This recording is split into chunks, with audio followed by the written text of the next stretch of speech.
Hello everyone, तुमचं आपल्या या प्रेमरंग यूट्यूब चॅनेलवरती खूप खूप स्वागत आहे. आता बरेच जण असे आहेत जे फक्तच माझी स्टोरी ऐकतात पण सबस्क्राईब करत नाहीत, कमेंट्स करत नाहीत. पण साधे एका लेखकाची अपेक्षा असते ना, सबस्क्राईब करावं, कमेंट्स करावं. त्यामुळे प्लीज तुम्ही माझ्या चॅनेलला सबस्क्राईब करा. कथा कशी वाटते ते नक्कीच कमेंट्स करून सांगत जा. चला आता जास्त वेळ नाही घालवत, आपण आपल्या कथेकडे वळूया. प्रेम हे भाग 19. पिहू, दिलास का तू डबा रियांशला? पिहूला घरी आलेलं बघून निलिमा विचारते. हो आई, मी डबा देऊनच आले आहे, पिहू बोलते. भेटला का तुला रियांश? काय बोलला मग? निलिमा परत विचारते. नाही आई, हे कामामध्ये होते ना, त्यामुळे नाही भेट होऊ शकली, पण मी डबा देऊन आले आहे. आयुष भाऊजींची भेट झाली, त्यांच्याजवळच मी डबा दिलेला आहे. पिहू, एवढी तू तिथंपर्यंत गेलीस आणि भेटूनसुद्धा त्याला आली नाहीस? आजी विचारतात. आजी, हे कामामध्ये होते ना, उगीच माझ्यामुळे डिस्टर्ब नको म्हणून मी डबा देऊनच लगेच आले. बरं ठीक आहे. पिहू, इकडे ये बेटा, मला तुझ्याशी बोलायचं आहे. आजींचे बोलणे ऐकून पिहू आजींच्या जवळ जाते आणि बोलते. बोला ना आजी, काय झालं? अगं पिहू बेटा, तू शिकलेली आहेस, मग काही तू करत का नाहीस? याआधी तू आश्रम बघायचीस ना, जॉबसुद्धा करत होतीस, आतासुद्धा काहीतरी कर. घरात बसून तुलासुद्धा बोर होत असेल ना. तुझ्या शिक्षणाचा काहीतरी तुझ्या भविष्यासाठी उपयोग झाला पाहिजे ना. तू तुझ्या पायावर उभारले पाहिजे ना. घरातील काम करायला आपल्या घरात खूप सारे मेड आहेतच. तुला सारखेच किचनमध्ये काम करायची काहीही गरज नाही. तुला आवडतं म्हणून तू नक्कीच काम करू शकतेस, पण किती दिवस फक्त आमच्यासाठी तू काम करत राहणार आहेस? मी तुला लग्न करून या कामासाठी या घरी आणलेलं नाही. तू तुझे भविष्य घडव. मी काय म्हणते पिहू, तू जॉब का करत नाहीस? आजी, तुम्हाला चालेल का मी जॉब केलेला? हो ग, का नाही चालणार? एवढी शिकलेली आहेस, मग काहीतरी केलं पाहिजेस ना तू. मला असं वाटतंय पिहू, तू आपल्याच कंपनीमध्ये का नाही जॉईन होत? आपल्या कंपनीमध्ये? पिहू आश्चर्याने विचारते. हो पिहू, दुसऱ्या कंपनीमध्ये जॉब करण्यापेक्षा आपल्या कंपनीमध्ये कर ना. तुला भरपूर ज्ञान आहे, नॉलेज आहे, हे आपल्या कंपनीसाठी वापर. पण आजी, हे यांना पटेल का? यांना मी तिथं काम केलेलं आवडेल का? आणि आपल्या कंपनीमध्ये खूप शिकलेली हाय लेवलची माणसे काम करतात, तिथे मी कुठे काम करू? त्यापेक्षा मी दुसऱ्या एखाद्या कंपनीमध्ये इंटरव्ह्यू देते, जर जॉब भेटला तर करेन. पिहू, एवढे सगळं करायची काय गरज आहे? पिहू, आपली एवढी मोठी कंपनी आहे, एवढा सगळा भार कंपनीचा रियांशच सांभाळतो. अविनाशने सुद्धा रिटायरमेंट घेतली आहे. आता आपला शिव कधी कंपनीमध्ये जॉईन होतो आहे काय माहिती. त्याचं काय वेगळेच चालले आहे, पोरींच्या मागं फिरणं, हे त्याचं काम. आजी, असे काही नाही, शिवभाऊजीसुद्धा करतात ना. तो करतोय ग, पण तो अजून खूप लहान आहे आणि रियांशने सुद्धा त्याला यामध्ये लवकर पडू दिले नाही. स्वतःच तो सगळं काही बघतोय. पण आजी, यांना चालत असेल तर मी कंपनीमध्ये जॉब करायला तयार आहे. हो पिहू, मी रियांशला विचारते, त्याच्या कानावर सगळं काही घालते, तो माझ्या शब्दाबाहेर जाणार नाही. तू आता तुझ्या जॉबची तयारी कर. हो चालेल, पिहू खुश होऊन बोलते. पिहू तिचं सगळं आवरून रूममध्ये जाते. रात्री रियांश जरा लेटच घरी येतो, तोपर्यंत सगळ्यांची जेवणंसुद्धा झालेली होती. रियांशसुद्धा बाहेरूनच जेवून आलेला होता. रात्री रियांश घरी आल्यानंतर आजी रियांशला त्यांच्या रूममध्ये बोलावून घेतात. काय झाले आजी, बोलवलेस तू मला? रियांश आजींच्या रूममध्ये जाऊन बोलतो. हो, मला थोडं तुझ्याशी महत्त्वाचे बोलायचे आहे, ये इथे बस. आजींचे बोलणे ऐकून रियांश आजींच्या शेजारी बसतो. बोल आजी लवकर, मला माझी कामेसुद्धा आहेत. रियांश, किती कामं करशील रे तू? ही सगळी काही एवढीच कामे करून काय करायची आहे? थोडा वेळ कधीतरी घरच्यांनासुद्धा देत जा. हे सगळं कशासाठी करतोयस? घरच्यांसाठीच करतोयस ना. एवढा पैसा मिळवून काय करायचे आहे? आयुष्यात आनंद नसेल तर पैशाचा काय उपयोग? किती दिवस असं जगणार आहेस? तुझं लग्न आता झालेलं आहे, बायकोला वेळ दे, तिच्याशी प्रेमाने बोल, एकमेकांना समजून घे, संसार टिकवण्याचा प्रयत्न कर. आजी, तू यासाठी मला इथे बोलवलेलं आहेस का? नाही रियांश, वेगळ्याच कारणासाठी मी तुला इथं बोलवलेलं आहे. मला हे सांगायचं आहे की आपली पिहू खूप शिकलेली आहे, तिच्या शिक्षणाचा काहीतरी उपयोग झाला पाहिजे ना. लग्नाआधी ती जॉब करत होती, आश्रमातसुद्धा ती जात होती. आता ती फक्त घरीच बसून असते. मला वाटतं तिने आपल्या कंपनीत जॉईन करावे. आपली कंपनी एवढी मोठी आहे तर काय प्रॉब्लेम आहे तिला जॉब करायला. ती शिकलेली आहे, तिला सगळं नॉलेज आहे, काम करायची आवडसुद्धा आहे. ती जॉब नक्कीच करू शकते.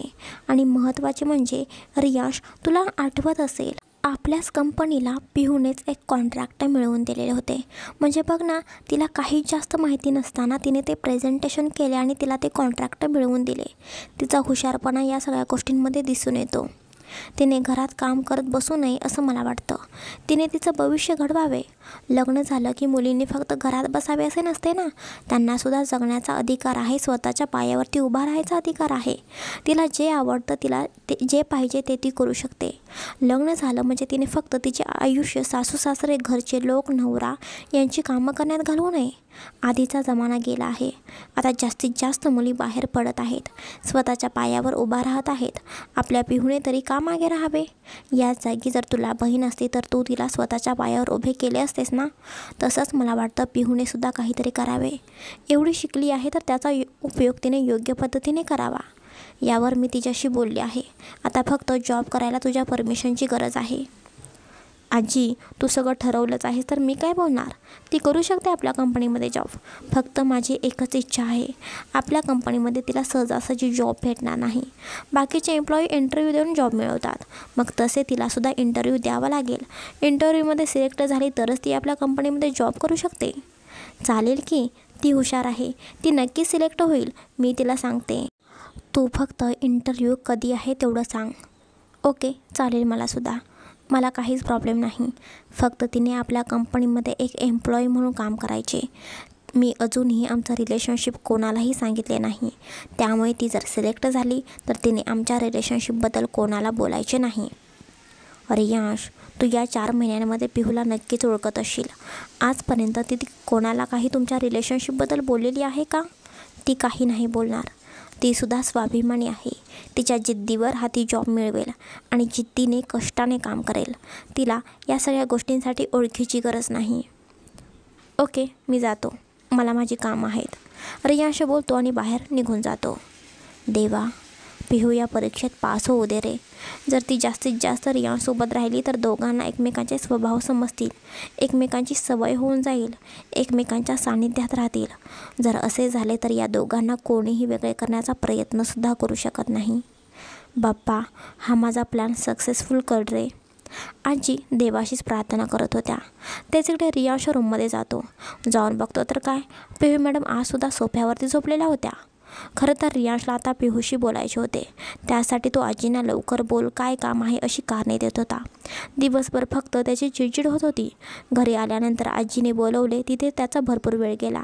रूममध्ये येऊन बघतो तर पिहू मॅडम झोपलेल्या होत्या. हिला आजकाल बरी पटकन झोप येते. थोडा वेळ जागी राहू शकत नाही का. मला बोलायचे असते पण मी यायच्या आधीच ही झोपलेली असते. रियांशची फक्त चिडचिड होत होती.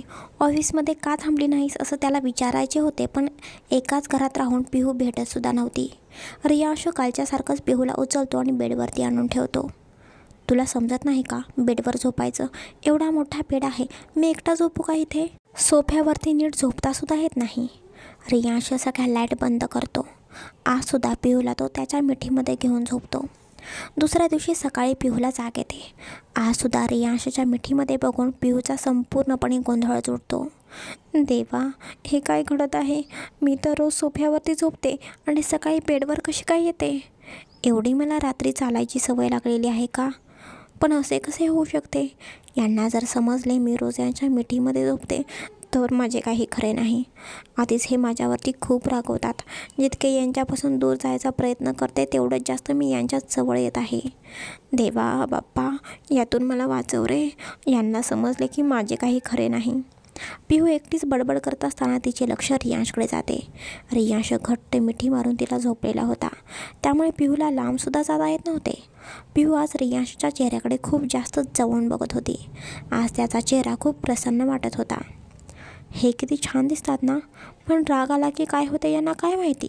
खडूस राक्षस जागा होतो यांच्यातला. कायम चिडचिडेपणा यांच्या चेहऱ्यावरती दिसून येत असतो. झोपल्यावर किती क्यूट दिसतात नाही, असं वाटतं किस करावे. मी तशी खूप लकी आहे, कारण मला एवढा हँडसम नवरा भेटला आहे. किती भारी दिसतात नाही. उगीच यांच्या मागे एवढ्या पोरी लागत नसतील. पिहू रियांशकडे बघत एकटीच बडबड करत होती. बोलता बोलता तिचे लक्ष रियांशच्या केसांकडे जाते. त्याचे केस कपाळावरती आलेले होते. पिहू त्याचे केस हळूच फुंकर मारून पाठीमागे घालवते आणि त्याच्या कपाळावरती किस करते. तिच्या वागण्याचं तिलाच हसू येत होतं. लाजसुद्धा वाटत होती. जर मी यांना किस केलं हे समजलं तर?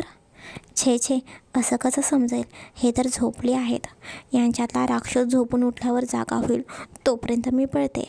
असं बोलून पिहू आणखीन एकदा रियांशच्या गालावरती किस करते आणि हळूच रियांशचा हात बाजूला करून तिचे आवरायला निघून जाते.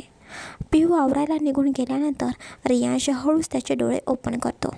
पिहू जे काही बोलत होती, तिने जेव्हा कपाळावरती गालावरती किस केले, हे सगळं काही करताना रियांश जागाच होता.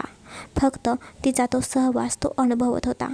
कदाचित तो उठला असता तर त्याला असा मॉर्निंग किस नसता भेटला. रियांश त्याच्या कपाळावरती एक हात आणि एक हात त्याच्या हृदयावरती ठेवतो. बापरे, किती धडधडते हे हृदय फक्त तिच्या एका किसने. किती वेडी आहे नाही. खडूस राक्षस बोलते मला, पण मला किती घाबरते नाही. पण आज माझी सकाळ खरंच खूप स्पेशल झाली आहे. बिचारी झोपत चालते असं तिला वाटतं. खरंच वेडी आहे ही आणि तेवढीच क्यूट आणि घाबरटसुद्धा आहे. आज रियान साहेब खूपच हवेत होते, कारण किस भेटला होता ना सकाळी सकाळी. रियानसुद्धा उठतो आणि जिमला निघून जातो.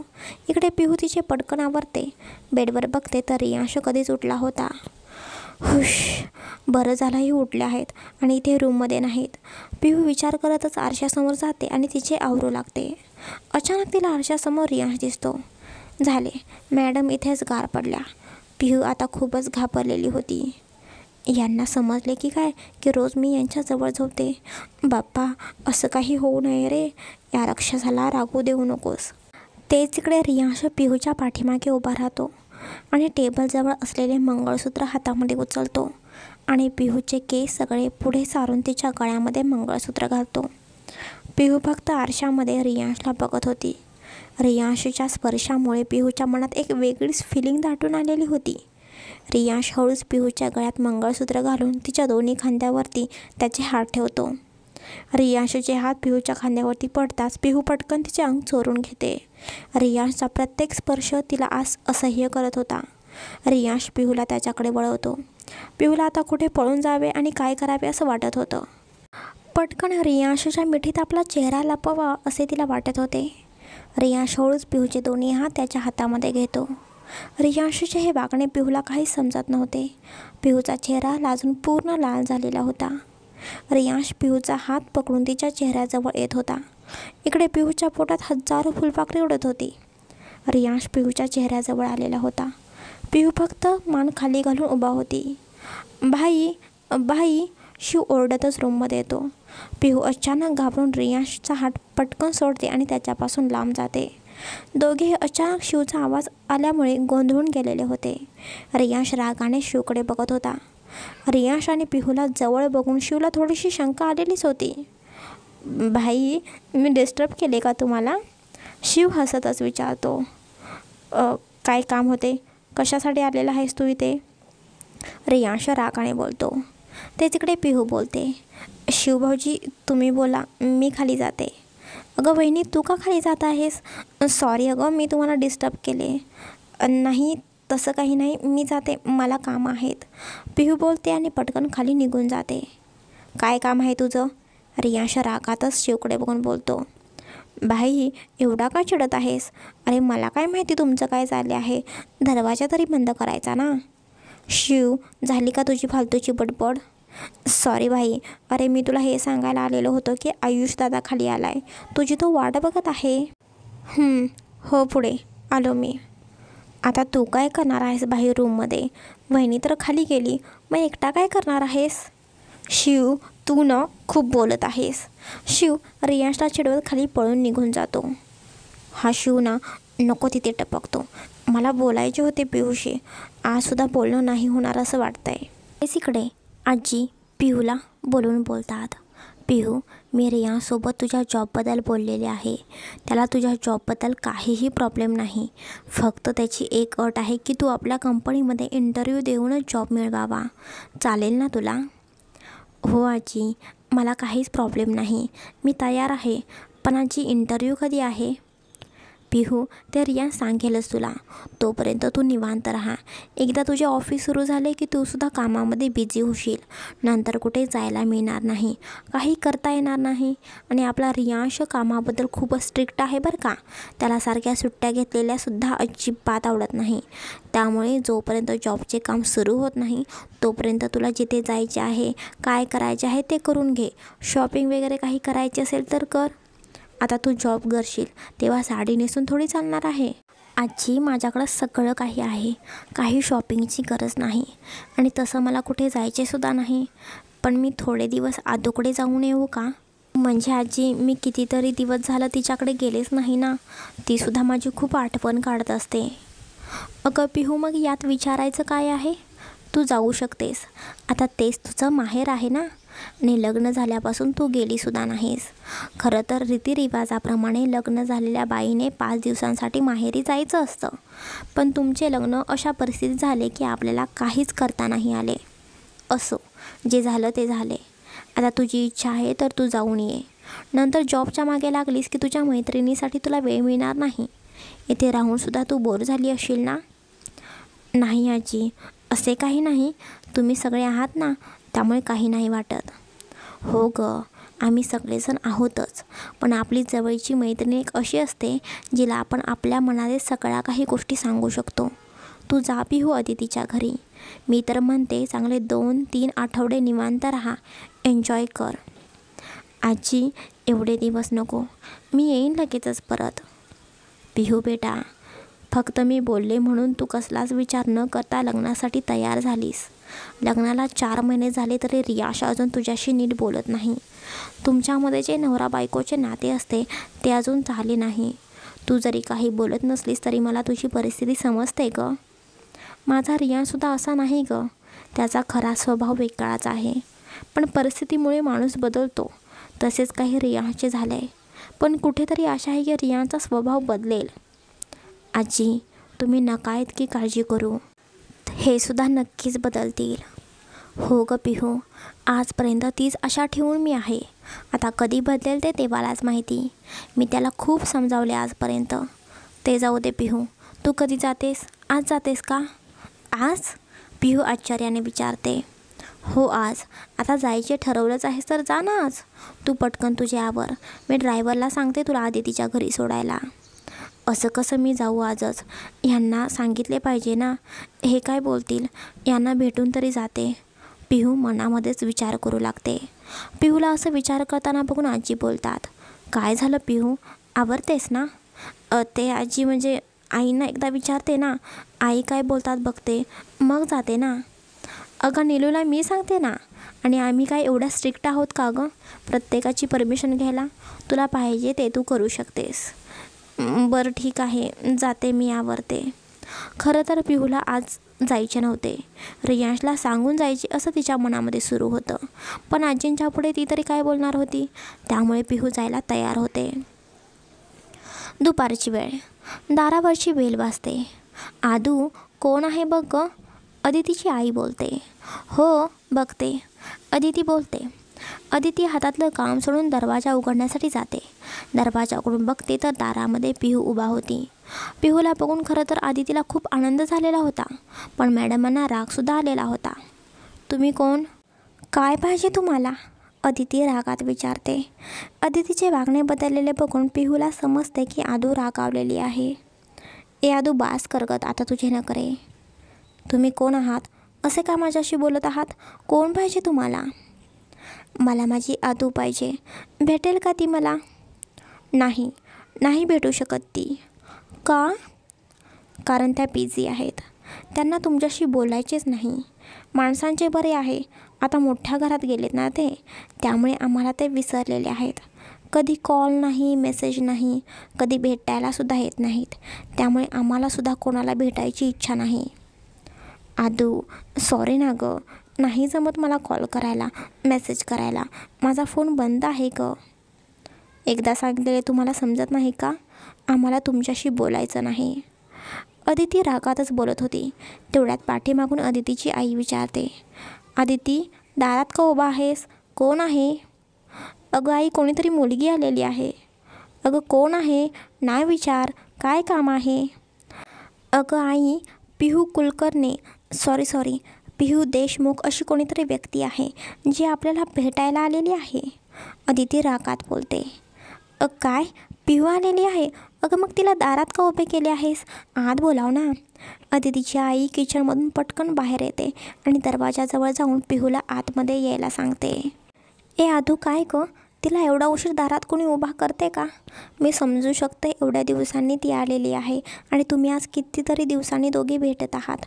तुम्हाला आनंद झाला असेल म्हणून काय तिला आतमध्ये घ्यायचंच तू विसरलीस का? आदूची आई आदूकडे बघून बोलते, आई, मी कोणालाही आतमध्ये येऊ देणार नाही बरं का. आदू रागाने बोलते, का? काय झाले आता? पिहूचे नाव काढून काढून दमत होतीस आणि आज ती समोर दिसते आहे तर तुला तिच्याशी बोलायचं सुद्धा नाही. आई, तुला माहिती आहे ना, माणसे आपल्याला विसरतात. आता ती माणसं खूप बिझी झालेली आहेत. आदूचे बोलणे ऐकून पिहू बोलते, आदू, असं काही नाही ग. मी काही बिझी वगैरे झाली नाही. मलासुद्धा तुझी खूप आठवण येते. हो का? म्हणून तू रोज मेसेज कॉल करतेस ना, भेटायलासुद्धा येतेस. आदू, पिहूला आत तरी आधी येऊ दे, मग तुम्ही दोघी भांडा. आदूची आई बोलते, बेटा, आतमध्ये बसून बोला, तोपर्यंत तुझ्या आवडीचं मी काहीतरी खायला बनवते. हो, आता पिहू आल्याबरोबर तू हिच्यासाठी खायला बनवणार. एवढ्या दिवस मी तुझ्या पाठीमागे लागले आहे, काहीतरी स्पेशल बनव. तर नाही, आदिती नाटकी स्वरात बोलते. हो ग बाई, तुझ्यासाठी सुद्धा बनवते, चिडू नकोस आधी. आदू रागाने सोफ्यावरती जाऊन बसते. पिहूसुद्धा आदितीच्या बाजूला जाऊन बसते. तू एवढे का रागवतेस? सॉरी ना गं. आता काय तुझी कान पकडून मी माफी मागू का? तरीसुद्धा आदू तिच्याकडे रागाने बघते आणि दुसरीकडे चेहरा फिरवते. पिहू उठून तिचे दोन्ही कान पकडते आणि उठाबशा काढायला सुरुवात करते. सॉरी, माफ कर. आणि सॉरी, किती सॉरी बोलू? माफ कर ना गं. पिहूला उठाबशा काढताना बघून आदूला राहवत नाही. आदू पटकन उठून पिहूला घट्ट मिठी मारते. दोघीजणी एकमेकांना घट्ट मिठी मारतात. मैत्रीच होती एवढी जिवलग. एकमेकींवर जीव तर असणारच ना. दोघींच्याही डोळ्यात पाणी आलेलं होतं. एवढ्या दिवसांनी भेटत होत्या. आजपर्यंत कधीच त्या एकमेकींपासून दूर गेलेल्या नव्हत्या. एकमेकींच्या कॉन्टॅक्टमध्ये तरी राहत होत्या. पण पिहूचे लग्न झाले तेव्हापासून दोघींचे जास्त बोलणे होत नव्हते. त्यात आपल्या पिहू मॅडमांचा मोबाईल खराब, त्यामुळे काही कॉन्टॅक्टच राहिला नाही. आदिती पिहूला एकदम मारू लागते. बास, किती मारशील आदू? लागतंय मला. मग तुला समजत नाही का कॉल करायला, मेसेज करायला? मीच फक्त तुझी आठवण काढायची का? कधी भेटायला येत नाहीस? एवढी संसारात तू गुंतलेली आहेस का? नाही का आदू, तू समजतेस असं काहीही नाही. मी तुला मागे बोलले होते ना, माझा मोबाईल बंद पडला आहे, त्यामुळे मी तुला मेसेज फोन नाही का करू शकत. भेटायलासुद्धा जमत नव्हते. त्यामध्ये घरचे सगळे गावी गेलेले होते. मग मी एकटीच कशी इकडे येणार ना. आता सगळेजण गावाहून परत आलेले आहेत. मग म्हटलं जाऊया आणि मी इथे राहायला आलेली आहे बरं का, 4 दिवस. खरंच? हे खरं बोलतेस तू? आदू आनंदाने बोलते. हो, बॅग बघून तरी तुला समजायला पाहिजे. बरं झालं पिहू, कधीतरी तुला मैत्रिणीसाठी टाईम भेटला. आता 4 दिवस आपण फुल एन्जॉय करूया. हो, करूया. एन्जॉय करा, पण आधी हे खाऊन घ्या बरं. आदूची आई तिथे येऊन बोलते. बरं झाले आई, तू काहीतरी खायला आणलेस. प्लीज मला लवकर दे, मला तर खूप भूक लागलेली आहे. हो, खा, भूकड. पिहू हसत बोलते. पिहू, घरचे सगळेजण कसे आहेत? आदूची आई सोफ्यावरती बसतच बोलते. छान आहेत सगळे. खूप जीव लावतात माझ्यावरती. आजी, आई, बाबा आणि शिवसुद्धा. तो तर लहान बहिणीप्रमाणे माझी काळजी घेत असतो. माझ्यावर सगळेजण खूप प्रेम करतात. आणि रियांश जिजू, त्यांचं काय? आदू पटकन विचारते. रियांशचे नाव ऐकून पिहू गप्पच बसलेली होती. आदू, झाले का तुझे तिला चिडवायचे सुरू? जरा तरी शांत बस, कशाला उगीच त्रास देतेस?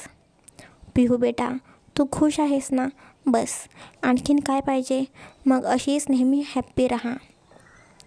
आई, तू पिहूशी नंतर बोल. मला पिहूशी खूप काही बोलायचं आहे आणि आपल्याकडे पिहू 4 दिवस राहणार आहे.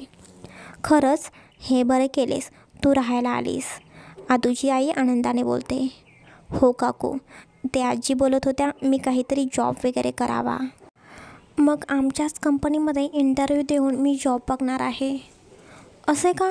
तुमच्याच कंपनीमध्ये तू काय इंटरव्ह्यू देणार आहेस? जिजूंना सांग ना, ते लावून देतील सगळी सेटिंग. तुमचीच कंपनी आहे ना ती. हो आदू, पण इंटरव्ह्यू दिला पाहिजे ना. जरी मी दुसऱ्या कंपनीमध्ये जॉबसाठी गेले तर तिथेसुद्धा मला इंटरव्ह्यू दिलाच पाहिजे. तसं येथेसुद्धा देणार, त्यात काय एवढे. बरं ठीक आहे, वरती चल रूममध्ये, तुझ्याशी मला खूप काही बोलायचं आहे, आदू बोलते आणि पिहूला तिच्या रूममध्ये घेऊन निघून जाते. तिकडे रियांश रात्री उशिरा घरी येतो. तो रूममध्ये जातो आणि फ्रेश होतो. रोजच्याप्रमाणे आल्याबरोबर त्याला कॉफी प्यायची सवय होती, त्यामुळे सीमा लगेचच त्याच्यासाठी कॉफी घेऊन येते. साहेब, कॉफी ठेवली आहे, पिऊन घ्या. हो, पितो, रियांश बोलतो. सीमा कॉफीचा कप ठेवून किचनमध्ये निघून जाते. कॉफीचा एक घोट रियांश पिऊन बघतो आणि लगेचच तो कॉफीचा कप बाजूला ठेवतो. ही तर कॉफी पिहूने केली नाही वाटतं. तिला समजत नाही का कॉफी करायला? तिला माहिती आहे ना मला तिच्या हातच्या कॉफीची सवय झालेली आहे, तरीसुद्धा ती अशी का करते काय माहिती. रियांशला आता जास्तच राग येत होता. पिहू त्याला भेटत नव्हती. त्याला बोलायचे होते पण पिहू त्याच्या समोरच येत नव्हती आणि आता तर कॉफीसुद्धा तिने बनवलेली नव्हती.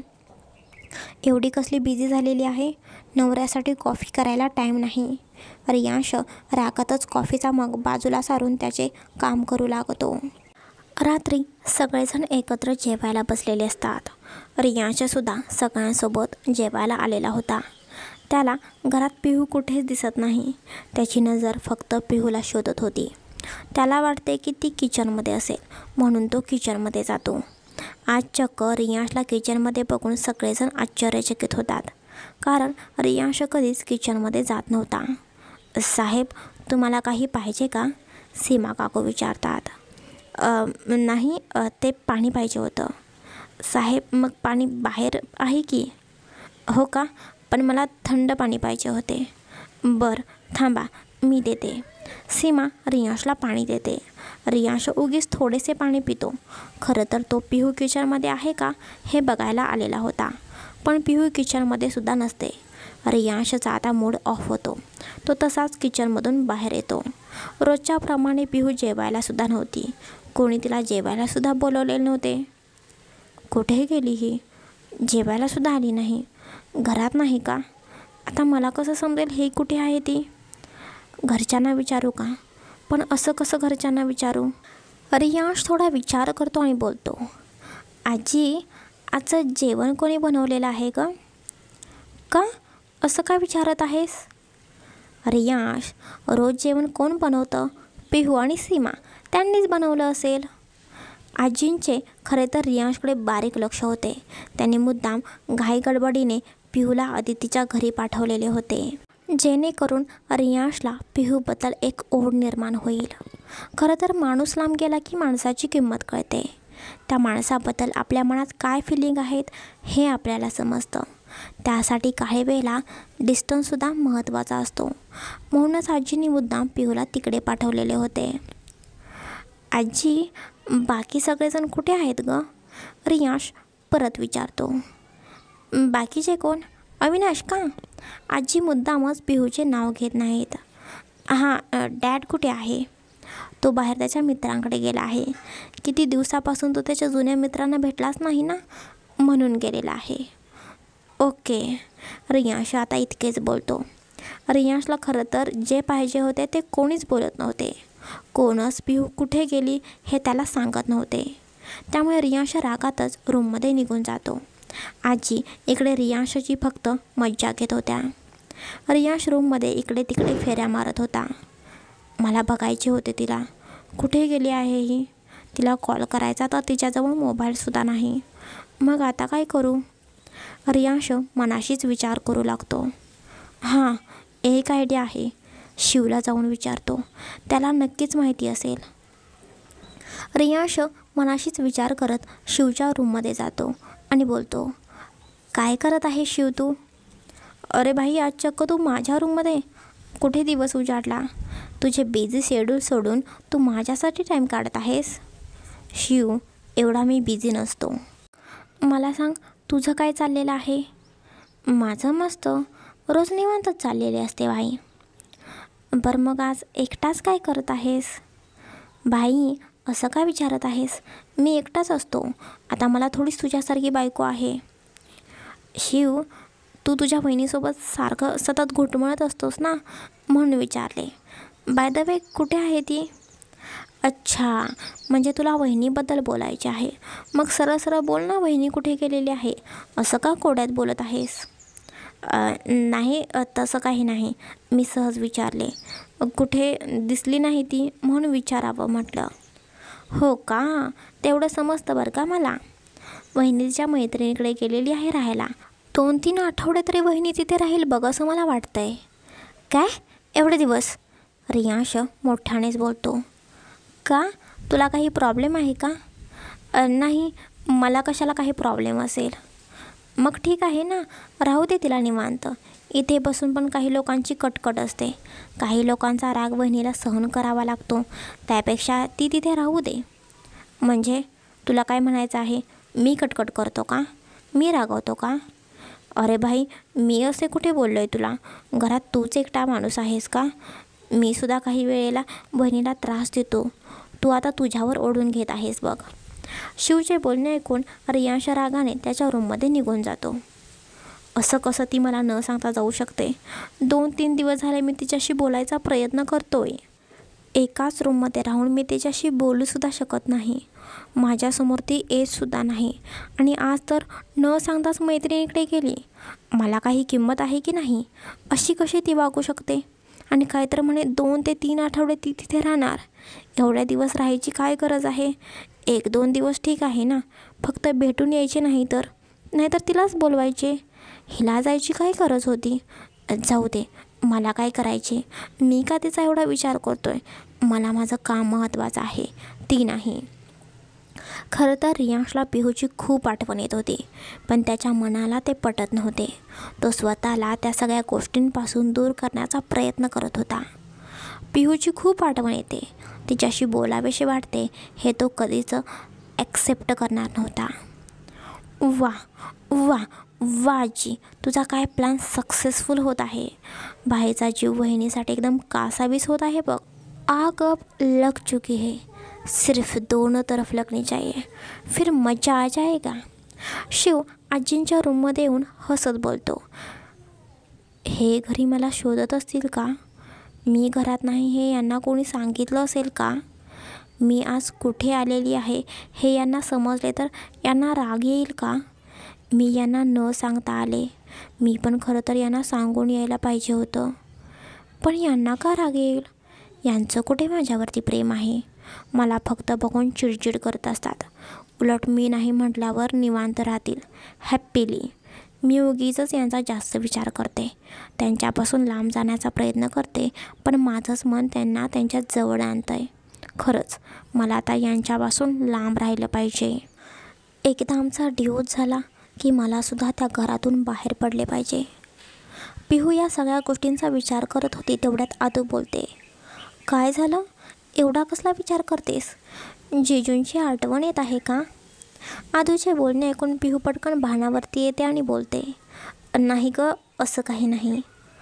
आहा ग, मला माहिती आहे तू नक्कीच जिजूंना मिस करत आहेस.